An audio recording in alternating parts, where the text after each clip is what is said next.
সুপ্রিয় দর্শক মন্ডলী, আসসালামু আলাইকুম। সবাই কেমন আছেন? আশা করি সবাই ভালো আছেন। তো দর্শক বন্ধুরা, ব্রয়লার এবং সোনালী মুরগির পাইকারি বাজার আপডেট জানানো হবে 18 এপ্রিল 2025 ইংরাজি রোজ শুক্রবার।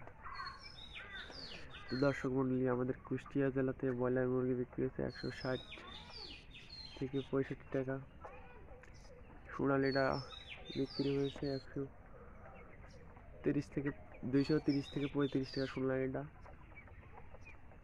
আর আমাদের পাশের জেলা ঝিনাইদহে ব্রয়লার মুরগির বিক্রি হয়েছে 160 এবং 55 টাকা।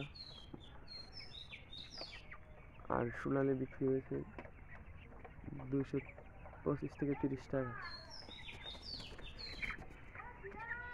এই ছিল আজকের আপডেট ভিডিওটি ভালো লাগলে সবাই কমেন্ট করবেন এবং চ্যানেলটিকে সাবস্ক্রাইব করবেন। সবাইকে ধন্যবাদ।